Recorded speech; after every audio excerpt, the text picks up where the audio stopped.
Alors, aujourd'hui, on se penche sur une histoire qui se passe à Torcy. Un projet qui s'annonçait super, un parc agricole, se retrouve en fait au cœur d'une sacrée polémique. Ce qui devait être une initiative vraiment positive a viré à la controverse. Une controverse sur une pollution qu'on ne voit même pas. Allez, on décortique ça ensemble. Voilà les mots du maire de Torcy. Et c'est pas anodin, hein. Quand il dit ça, il vise directement une association de citoyens. Leur crime, avoir soulevé des doutes sur une possible pollution du site par des produits chimiques très tenaces. Pour bien comprendre, il faut revenir au 26 novembre dernier. Une réunion de quartier. Le point de friction, ce sont ces fameux polluants éternels. D'un côté, on a la mairie, qui défend son projet bec et ongle. De l'autre, des citoyens qui se posent des questions légitimes sur leur environnement.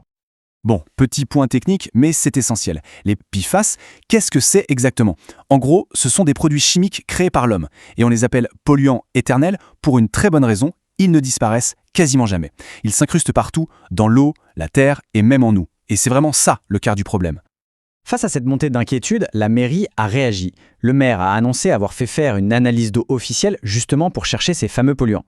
A priori, on pourrait se dire que c'est une bonne nouvelle, que la demande des citoyens a été entendue. Et le résultat tombe. Négatif. Pas de polluants en quantité inquiétante. Du coup, pour le maire, la conclusion est simple. Le débat est clos. Fin de l'histoire. L'affaire est classée, on passe à autre chose.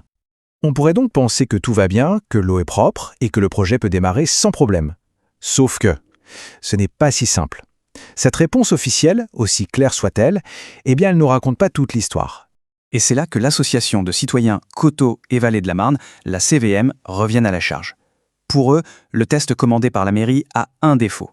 C'est une question de lieu, l'endroit où on a pris l'échantillon d'eau. Le test officiel est allé chercher l'eau à 5 mètres sous terre. Mais l'association, elle, disait depuis le début qu'il fallait tester l'eau qui coule en surface, celle qui vient de la pluie. Et ça, c'est l'indice numéro 1 de cette enquête. D'accord. Mais pourquoi c'est si important cet endroit de prélèvement? Pour le comprendre, il faut suivre le raisonnement de l'association. C'est presque une enquête policière pour retracer le parcours des polluants. Imaginez le scénario. D'abord, la pollution arrive d'en haut, peut-être des incinérateurs, et se dépose sur le plateau calcaire. Ensuite, cette roche, un peu comme une éponge, stocke et concentre ces polluants. Puis, quand il pleut, l'eau s'infiltre, lave la roche et se charge de toute la pollution. Et enfin, cette eau contaminée ne reste pas sous terre, elle ressort naturellement un peu plus bas, sur le flanc de la colline.